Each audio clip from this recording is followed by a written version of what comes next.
موضوع الدرس في عظمة الشهادة في سبيل الله وشهادة حسين رضي الله عنه في الوعظ والإرشاد. الحمد لله الحمد لله وكفى والصلاة والسلام على خاتم الأنبياء سيدنا وحبيبنا وشفيعنا محمد المصطفى وعلى آله المجتبى وأصحابه النجبى. اللهم صل على سيدنا محمد النبي الأمي الهاشمي وعلى آله وأصحابه نجوم الهدى. أما بعد فقد قال الله تبارك وتعالى في القرآن المجيد والفرقان الحميد. أعوذ بالله من الشيطان الرجيم. بسم الله الرحمن الرحيم. ولا تقولوا لمن يقتل في سبيل الله أموات بل أحياء ولكن لا تشعرون.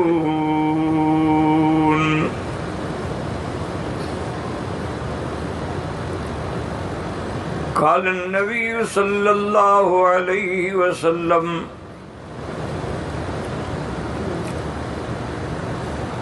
من جاهد في سبيل الله لتكون كلمة الله هي العليا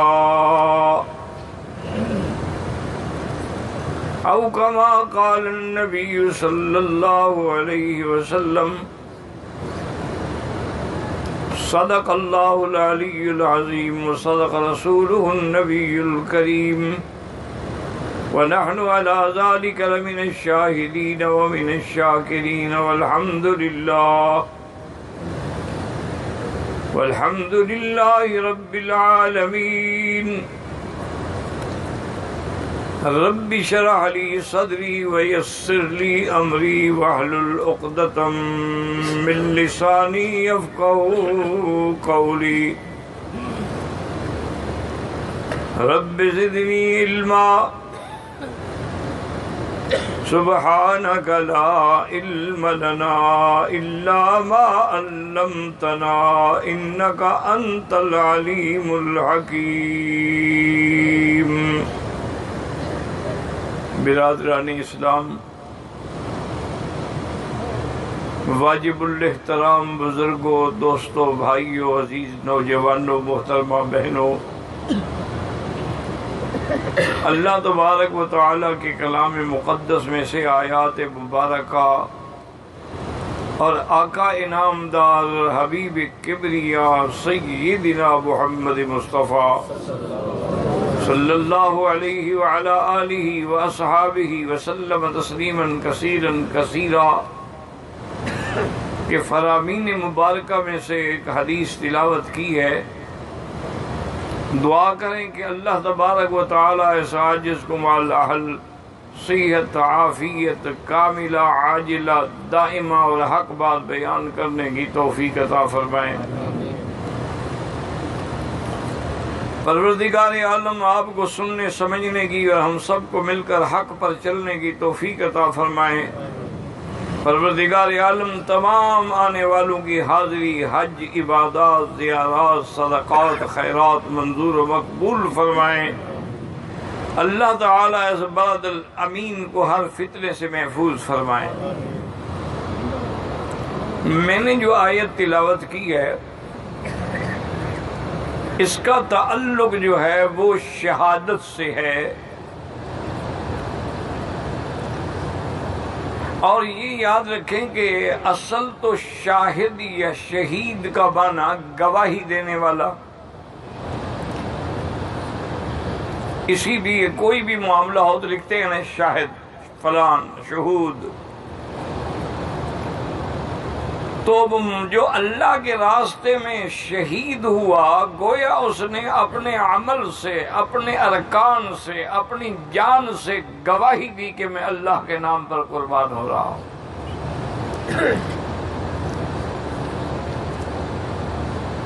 اور شہادت کا مقام اتنا بلند ہے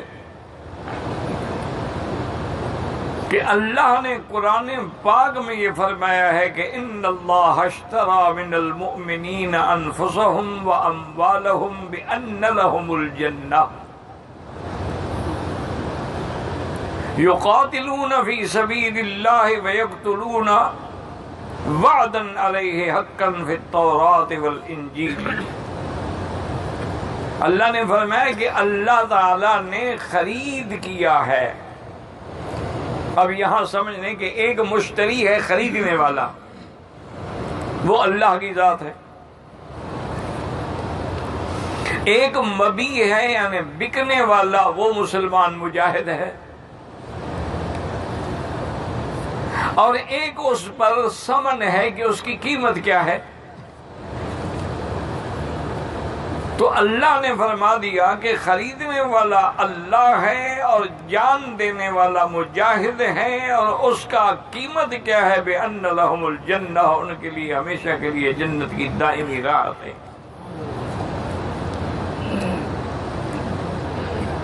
اور ان باتوں پر، اس فیصلے پر، اس معاہدے پر گواہ فرمائے ہاں وعدن علیہ، اللہ کا وعدہ ہے، اور اس کا ذکر تورات و انجیل اور سب کا کتب میں بھی موجود ہے۔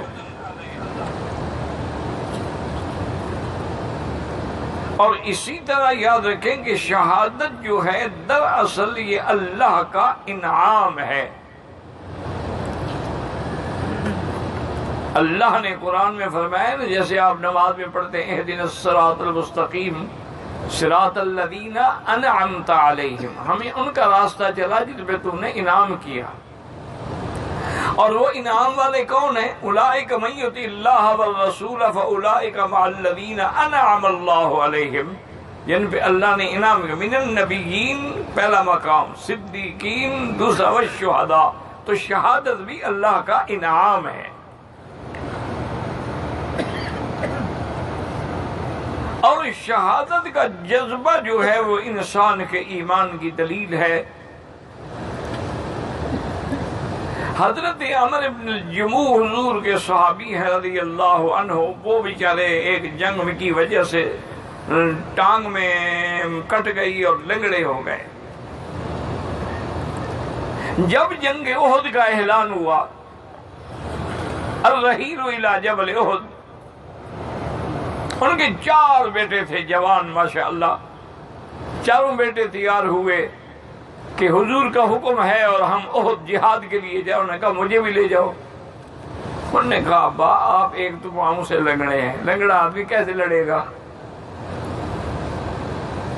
اور پھر اللہ نے آپ کو معذور سمجھ کے معافی دی ہے کہ لیس علی المریض حرج ولا علی الاعرج حرج۔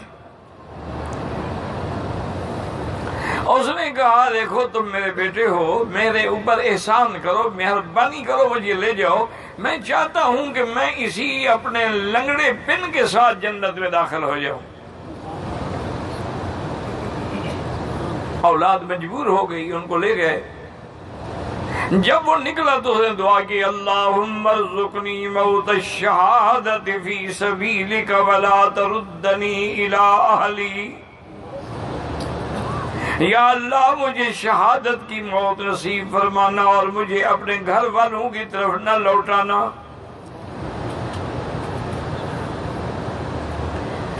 اللہ کے راستے میں شہید ہو گئے۔ ان کی بیوی نے، بچوں نے کوشش کی کہ ان کی لاش کو ہم لے جائیں اور مدینہ منورہ میں جنت البقیع الغرقد کے قبرستان میں دفن کریں،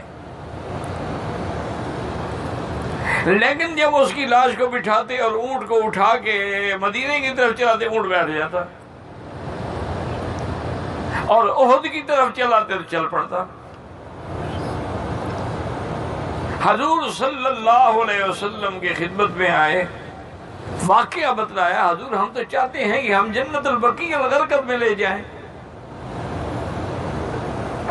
جو مدینے کا عظیم قبرستان ہے۔ یہ مکہ مکرمہ میں جنت المعلی، ویسے تو سارے قبرستان عظیم ہیں لیکن یہ دو جو ہیں بڑے عظمت والے ہیں، جنت المعلی اور جنت البقیع الغرقد۔ ان کے لیے حضور پاک نے ایک دفعہ آپ کا گزر ہوا تو آپ نے ان پہ سلام کیا کہ السلام علیکم یا دار قوم مؤمنین انا انشاء اللہ بکم لاحقون انتم السابقون ونحن الاثر، اور فرمایا انتم الامنا، تم جہنم کے عذاب سے بے غم ہو۔ اتنی بڑی شہادت جو ہے کوئی معمولی بات تو نہیں ہوتی۔ لیکن نے کہا کہ حضرت جب ہم سواری کو مدینہ شریف کی طرف چلاتے ہو نہیں چلتی۔ حضور نے فرمایا اس نے کوئی دعا مانگی تھی؟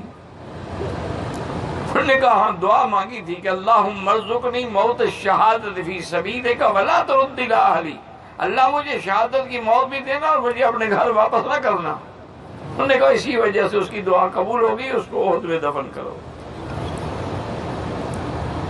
یہ جذبہ ہے۔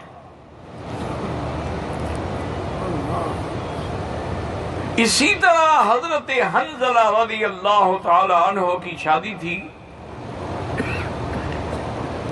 اور ان کی پہلی رات تھی، سہاگ رات تھی، میاں بیوی ملے اور ابھی صبح کی اذان نہیں ہوئی تھی کہ اعلان ہو گیا احد کا۔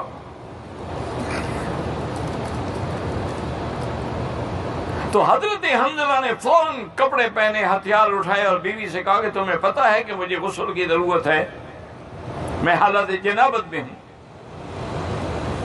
اس نے کہا تو غسل کر لو۔ اس نے کہا نہیں، حضور پاک چلے گئے احد اور میں یہاں رہ جاؤں، اگر میں زندہ رہا تو غسل کر لوں گا اور شہید ہو جاؤں تو حضور کو خبر کر دینا کہ مجھے غسل کی ضرورت ہے۔ اللہ کی شان یہ ہے کہ جا کے شہید ہو گئے۔ بیوی نے وعدے کے مطابق حضور کی خدمت میں حاضر ہو کے عرض کیا کہ یا رسول اللہ اس طرح حضرت حنظلہ نے تو غسل بھی نہیں کیا۔ فرمایا کیا کہتی ہو؟ میں اپنی آنکھوں سے دیکھ رہا ہوں کہ اللہ کے فرشتے میرے صحابی کو غسل دے رہے ہیں، اسے ہمارے غسل دینے کی ضرورت نہیں ہے۔ تو یہ شوق شہادت تھا، یہ جذبہ شہادت تھا، اور اسی لیے آپ دیکھیں کہ سیدنا امیر المومنین حضرت عمر بھی شہید ہوئے اور شہید بہرام،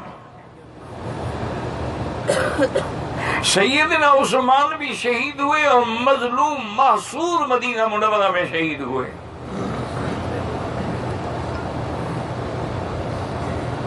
اور پھر شہید کا مقام کتنا بلند ہے کہ ایک آدمی نے خواب دیکھا حضرت عثمان کی شہادت سے کچھ دیر پہلے کہ حضور صلی اللہ علیہ وسلم، ابو بکر، عمر تیزی سے آ رہے ہیں۔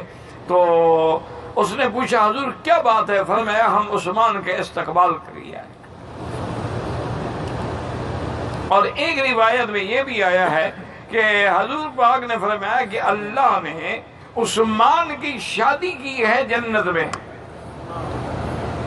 ایک حور عین کے ساتھ، اور ہم بھی اس شادی میں شرکت کے لیے جا رہے ہیں۔ تو حضرت عمر بھی شہید، حضرت عثمان بھی شہید، اور حضرت علی رضی اللہ تعالیٰ عنہ بھی شہید محراب۔ آپ بھی مسجد میں صفے بنا رہے تھے، الصلاۃ الصلاۃ، تو شہید ہوئے۔ اور یہ کتنا بڑا مرتبہ ہے کہ اللہ فرماتے ہیں وَلَا تَقُولُوا لِمَن يُقْتَلُ فِي سَبِيلِ اللَّهِ أَمْوَاتٌ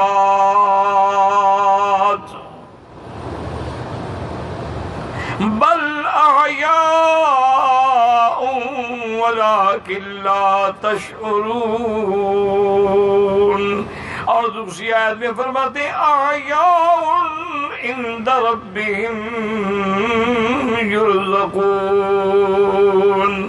اللہ نے فرمایا جو میرے راستے میں شہید ہو گئے ان کو مردہ نہ کہو، یا اللہ ہمارے سامنے ان کے ٹکڑے ٹکڑے ہو گئے، شہید ہو گئے، وجود کے مسلح بنا ڈالے گئے اور لاشوں کو قبروں میں زبردستی دفنا دیا گیا، پتہ نہیں چلتا تھا کہ کس کی لاش کا ٹکڑا ہے۔ اللہ نے فرمایا تمہاری نظروں میں یہ ہے لیکن میرے نزدیک وہ زندہ ہیں۔ اب اس زندگی کا کیا مطلب ہے؟ بعض علماء فرماتے ہیں چونکہ لفظ عند ربہم، وہ زندہ ہیں، اللہ نے ان کی ارواح کو سبز رنگ کے پرندوں کے اندر ڈالا ہے، تسرح فی الجنت ما تشاء، وہ جنت میں چلتے ہیں، کھاتے ہیں، پیتے ہیں، اور جب واپس آتے ہیں آرام کے لیے کنادیل معلقۃ تحت العرش، عرش کے نیچے بڑے بڑے ان کے لیے کنادیل معلق ہیں، اس میں آ کے وہ آرام کرتے ہیں۔ تو اس لیے علماء نے فرمایا زندہ کا معنی یعنی وہ جنت میں زندہ ہے۔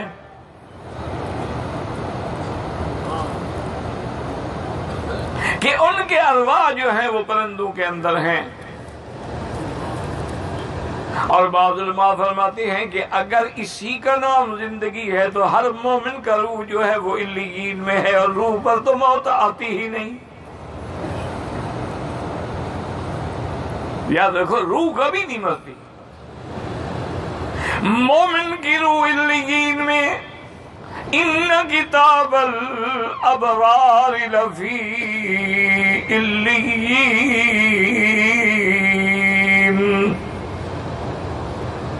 وَإِنَّ كِتَابَ الْفُجَّارِ لَفِي سِجِّينَ، ارواح مومنین علیین میں ہے جو 7ویں آسمان پہ ہے، اور کافروں کی ارواح سجین میں ہے جو 7 زمینوں کے بھی نیچے قید خانہ ہے۔ تو اس لیے بعض علماء یہ فرماتے ہیں کہ لا شک فی ذالک کہ ان کی ارواح جنت میں ہیں، لیکن ان کی ارواح کا تعلق جو ہے وہ ان کے ساتھ بھی ہوتا ہے جو قبر میں ہیں۔ جیسے سورج اپنے مقام پہ ہے لیکن روشنی ہر جگہ آ رہی ہے، اور آج کل تو آپ دیکھتے ہیں ٹیلی فون ہے آپ کے پاس، سیٹلائٹ سے تعلق ہے، کوئی تار نہیں جڑی ہوئی۔ اگر بندے ایسی چیزیں بنا سکتے ہیں تو اللہ تعالیٰ روح کا تعلق کیوں نہیں جوڑ سکتے؟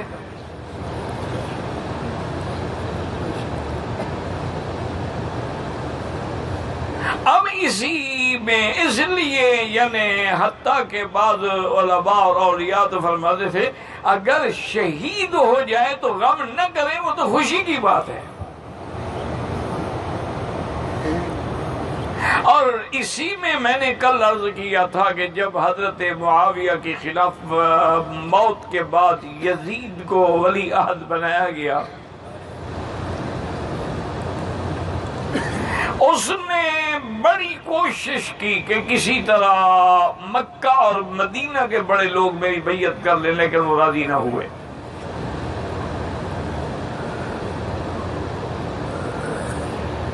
اور کوفے والوں نے سینکڑوں خطوط بھیجے سیدنا حسین رضی اللہ تعالی عنہ کی طرف، چونکہ سیدنا حسن تو پہلے فوت ہو چکے تھے۔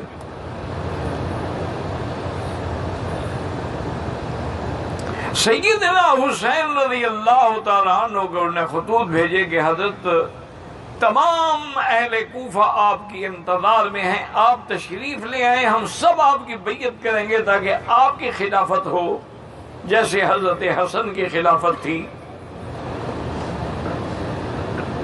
اور ہم یزید کی خلافت سے نجات چاہتے ہیں۔ حضرت حسین رضی اللہ تعالی عنہ نے اس دور میں جو صحابہ تھے ان سے مشورہ کیا تو سب صحابہ نے کہا کہ حضرت آپ اعتبار نہ کریں، آپ کوفے نہ جائیں، کیونکہ ایک ضرب المثل ہے کہ کوفی لا یوفی، کوفی وفا نہیں کرتا۔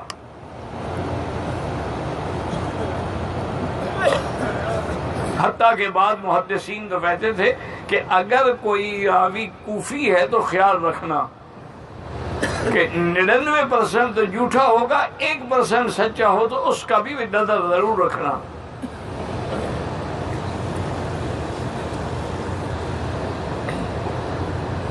حضرت عبداللہ ابن عمر رضی اللہ تعالیٰ عنہما اسی مسجد الحرام میں بیٹھے تھے، حج کا موقع تھا۔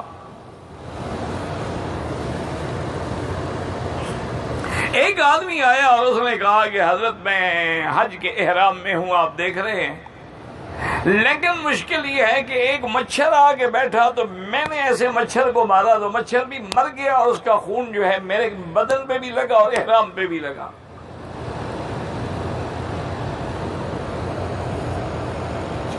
تو اس کے بارے میں کیا مسئلہ ہے؟ آپ نے فرمایا مسئلہ تو میں پھر بتاؤں گا، میں تم یہ بتاؤ تم ہو کون؟ انہوں نے کہا جی میں کوفے سے آیا ہوں، حج کے لیے آیا ہوں۔ تو آپ نے اپنے خادم کو حکم دیا کہ اس کو کان سے پکڑ کے مسجد سے نکال دو۔ اور میں اچھا، یعنی یاکلون دم حسین ویسألون عن دم البعوضۃ، حسین کا خون پی گئے ہو اور مچھر کے خون کے مسئلے پوچھ رہے ہو؟ آپ بڑے عجیب لوگ ہو بھائی تم۔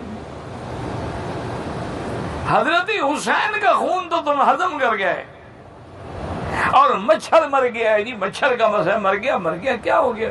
ہر موذی چیز کا مر جانا جو ہے وہ احرام کی حالت میں بھی جائز ہے۔ یہ تو نہیں کہ سانپ آ جائے تو ہم ہاتھ باندھ کے کھڑے ہو جائیں کہ حضرت میں احرام میں ہوں، آپ ڈنگ مار لیں مجھے۔ بچھو ہے، سانپ ہے، موذی اشیاء ہیں، ان کا مارنا جائز ہے چاہے آدمی احرام میں ہو۔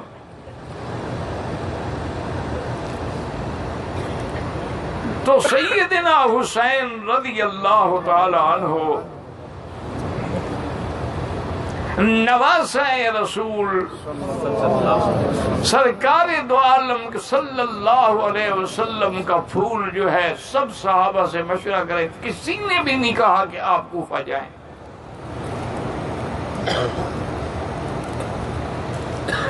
اب نے کہا بات یہ نہیں ہے، بات یہ ہے کہ یہ دیکھو خطوط کا ڈھیر لگا ہوا ہے، اور اگر قیامت میں اللہ نے پوچھا کہ وہ آپ کو بلا رہے تھے تم کیوں نہیں گئے، تو میں کیا جواب دوں؟ آخر حضرت حسین رضی اللہ تعالی عنہ نے ایک سوچ سوچی کہ آپ نے مسلم ابن عقیل کو تیار کیا کہ تم پہلے جاؤ، وہاں کے حالات دیکھو،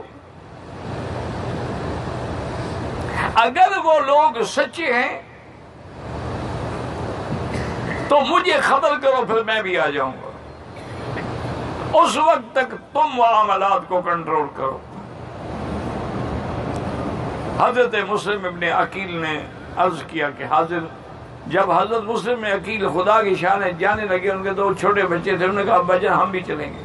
انہوں نے بڑی کوشش کی لیکن بچوں نے نہ مانا، آخر ان کو بھی وہ ساتھ لے گئے۔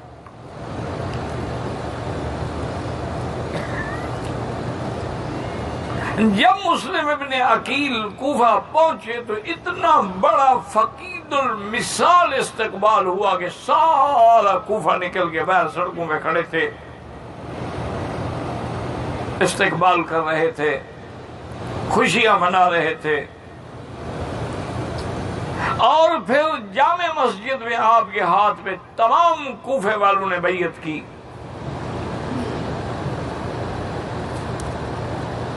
حضرت مسلم ابن عقیل مطمئن ہو کہ آپ نے خط لکھا حضرت حسین کو کہ یہاں کے لوگ واقعی مخلص ہیں، سچے ہیں، اور سب آپ کا صحیح معنوں میں انتظار کر رہے ہیں، آپ ضرور تشریف لائیں۔ اور تیز رفتار سواری پہ مدینے خط بھیج دیا۔ یزید کو پتہ چلا کہ کوفے کے تو سارے لوگ جو ہیں وہ تو مسلم ابن عقیل کے آنے سے بھی ان کے ہو گئے، جب حسین آئیں گے تو انقلاب آ جائے گا۔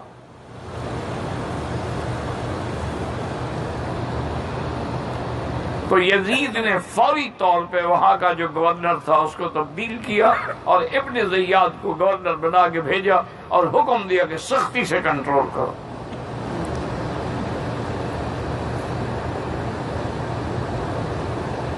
اور اگر نہ مانے تو ان کو حضرت مسلم بن عقیل کو بھی شہید کر دو۔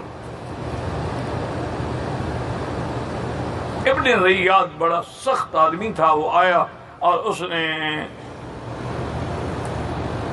جامع عظیم کوفہ کے اندر اعلان کیا اور اس کے بعد خطبہ دیا اور اتنی سخت تقریر کی کہ جس نے بھی حضرت مسلم کا ساتھ دیا میں اس کے ٹکڑے اڑا دوں گا اور اس کے گھروں کو مسمار کر دوں گا۔ بس اس کی تقریر کرنے کی دیر تھی کہ وہ جتنے عاشق تھے نا جی سارے ملنگ بھاگ گئے۔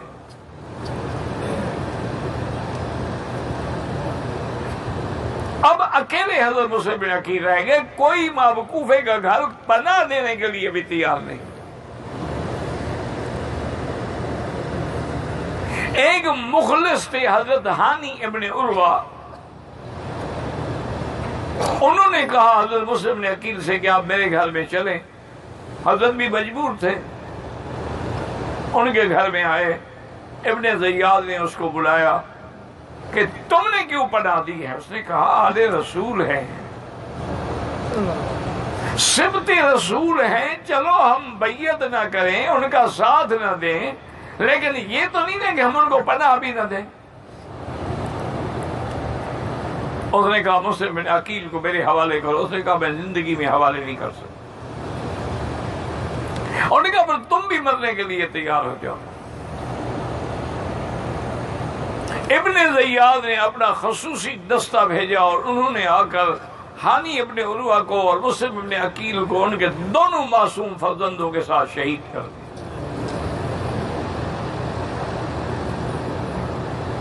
اللہ کی شان یہ ہے کہ حضرت حسین رضی اللہ تعالی عنہ خط ملنے کے بعد آپ چل پڑے تھے، اس لیے آپ کے ساتھ ساری فیملی بھی تھی، خاندان بھی تھا۔ 72 آدمیوں کا یہ قافلہ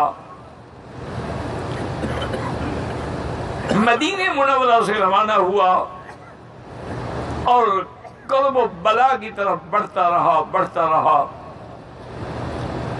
راستے میں پہنچے تو آپ کو اطلاع مل گئی کہ بھئی کوفے والوں نے غداری کی ہے، وہ سب پھر گئے ہیں اور مسلم بن عقیل اپنے بچوں کے ساتھ شہید ہو گئے۔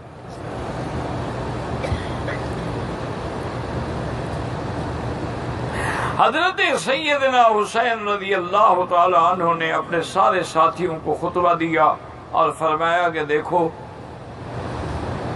اب حالات بالکل بدل گئے ہیں۔ پہلے تو ہم جا رہے تھے کہ ہماری بیعت ہوگی، آرام ہوگا، اس لیے ہم بچے بھی چل پڑے، سب چل پڑے، لیکن اب وہاں کے حالات ہمارے خلاف ہیں،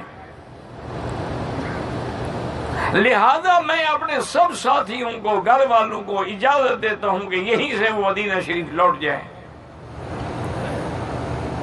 میں ضرور جاؤں گا۔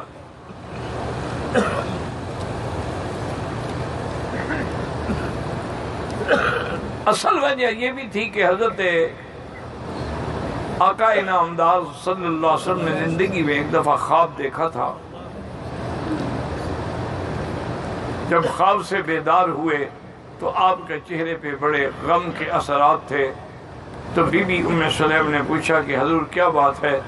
فرمایا کہ مجھے وہ جگہ دکھائی گئی ہے جہاں میرا حسین شہید ہوگا۔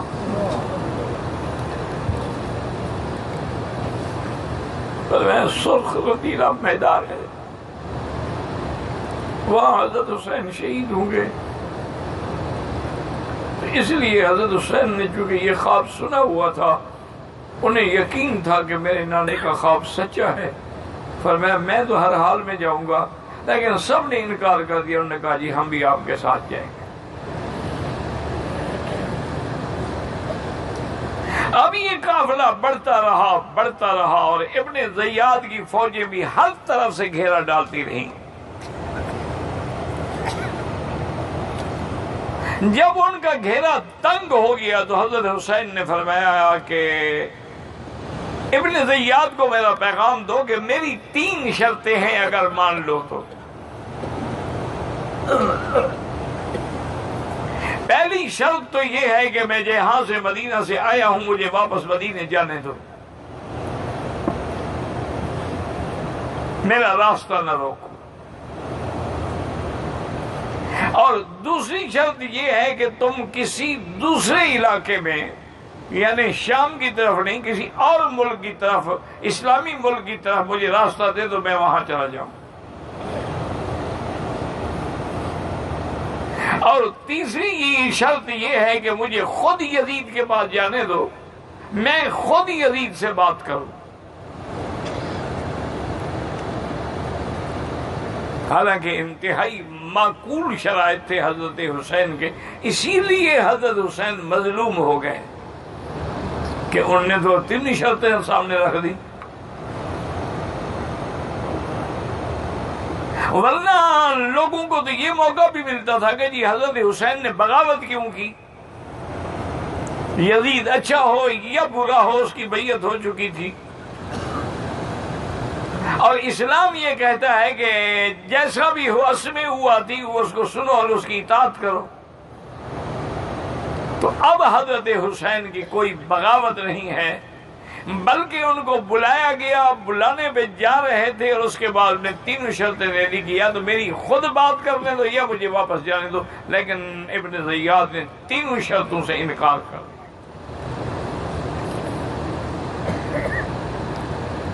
خدا کی قدرت ہے کہ این اسی کرب و بلا کے میدان میں جس کی نشاندہی حضور پاک نے بھی فرمائی تھی صلی اللہ علیہ وسلم، وہیں پہنچے، خیمے لگا دیے گئے۔ حضرت حسین نے بڑی کوشش کی کہ جنگ ٹل جائے، لیکن جنگ نہ ٹلی،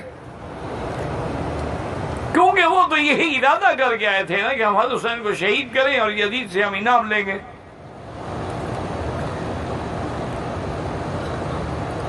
اور اب حضرت حسین مدینے سے بھی اتنی دور آ چکے ہیں تو مدینے والے بھی ہم پر حملہ کر کے کوئی مقابلہ نہیں کر سکتے۔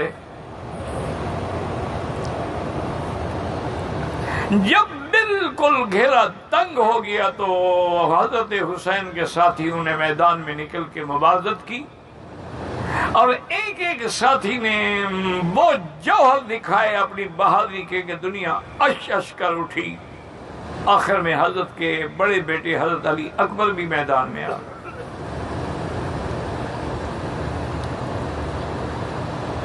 حضرت علی اکبر رضی اللہ تعالی عنہ بھی لڑتے لڑتے شہید ہوئے، اور لاش اٹھانے والا صرف حسین۔ لیکن کمال ہے حسین کا کہ اس حالت میں بھی اللہ کے حکم پہ راضی ہے اور صبر کا دامن ہاتھ سے نہیں چھوڑا۔ چونکہ حکم یہی ہے کہ اگر مصیبت ہو تو آدمی صبر کرے۔ مومن کی صفت یہ ہے وَبَشِّرِ الصَّابِرِينَ الَّذِينَ إِذَا أَصَابَتْهُمْ مُصِيبَةٌ قَالُوا إِنَّا لِلَّهِ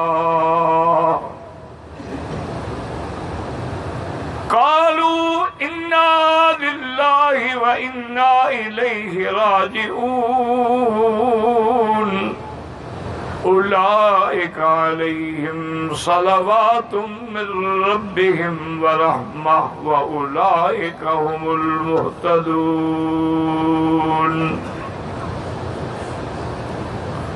حضرت حسین رضی اللہ تعالیٰ عنہ نے اپنے چھوٹے بچے اصغر کو اٹھایا ہاتھوں پہ اور کہا یہ تو لڑنے کے لیے نہیں آیا، اس کو پیاس کی تکلیف پانی دے دیں۔ ظالموں نے تیر مارا، وہ حضرت کے ہاتھوں میں شہید ہو گئے۔ جو جوان بیٹے کی میت پہ نہ رویا وہ حسین، جس نے اپنا سب کچھ کھو کے پھر کچھ نہ کھویا وہ حسین۔ اسی لیے علامہ اقبال نے بھی کہا تھا کہ حضرت حسین کا یہ عالم تھا کہ سرداد نداد دست در دست یزید، حقا کے بنا لا الہ است حسین۔ اور نے کہا کہ حضرت حسین نے سر دینا تو قبول کیا لیکن باطل کے ہاتھ پہ بیعت نہیں کی۔ وہ سمجھتے تھے کہ لا الہ کا معنی یہ ہے کہ جب ہم اللہ کو معبود برحق مانتے ہیں تو اللہ کے نافرمان کے ہاتھ پہ کیسے بیعت کر سکتے ہیں۔ آخر میں سیدنا حسین میدان میں آئے بڑی مشکل سے 2 رکعت ادا کی، اور اس کے بعد یہ شاہ سوار، یہ سبت محبت مصطفیٰ جو کبھی حضور کے کندھوں پہ بیٹھتے، ایک دفعہ حضور اپنے کندھے پہ بٹھائے ہوئے آ رہے ہیں، ایک صحابی نے دیکھا تو کہا نعم المرکب یا غلام، کہا حسین تجھے کیسے سواری ملی ہے کہ جس کے قدموں کے لیے آسمان ترستا ہے، آج تو اس کے کندھوں پہ بیٹھا ہے۔ حضور نے فرمایا تم نے کہا بات مکمل نہیں کی، انہوں نے کہا حضور میں نے تو عرض کیا، فرمایا نعم الراکب، سواری پہ نظر ڈال رہے ہو لیکن میرے سوار پہ بھی تو نظر ڈالو کہ سوار کیسا ہے۔ سیدہ شباب اہل الجنت الحسن والحسین رضی اللہ عنہما، شمر ذل جوشن نے تلوار کا وار کیا، آپ کے سارے بدن مبارک پہ تلوار لگتی رہی، اور اللہ کا یہ شیر میدان میں ڈٹ گیا اور سینکڑوں کو اڑا دیا، لیکن آخر شہید ہوئے۔ اسی کو کسی نے کہا تھا کہ کٹا کر گردنیں دکھلا گئے ہیں کربلا والے، کبھی باطل کے آگے جھک نہیں سکتے خدا والے۔ اللہ تعالیٰ کے آگے گردن تو کٹا دی لیکن کسی ظلم کے آگے جھکنا قبول نہیں فرمایا۔ اس کے بعد پھر وہ یزید کے دربار میں بھیجے گئے، خاندان بھیجا گیا۔ میں نے پہلے بھی عرض کیا تھا کہ جلاء العیون والے نے بھی لکھا ہے کہ سب سے پہلے ماتم جو ہے وہ یزید نے کیا، تاکہ دنیا کو یہ بتلا سکے کہ میں حسین کے قتل میں شریک نہیں ہوں۔ بھئی جب اقتدار تیرا ہے، حکومت تیری ہے، گورنر تیرے ہیں، فوج تیری ہے، تو کیسے شریک نہیں ہو سکتا ہے؟ تو بہرحال یہ معاملات ہیں۔ اللہ پاک نے ان کو تو مقام شہادت میں سرفراز فرمانا تھا کہ حضرت حسین بھی شہید ہوئے، اور بعض مورخین تو یہ بھی کہتے ہیں کہ حضرت حسن بھی شہید ہوئے، ان کو بھی زہر دیا گیا۔ رضوان اللہ تعالی علیہم اجمعین، واللہ اعلم۔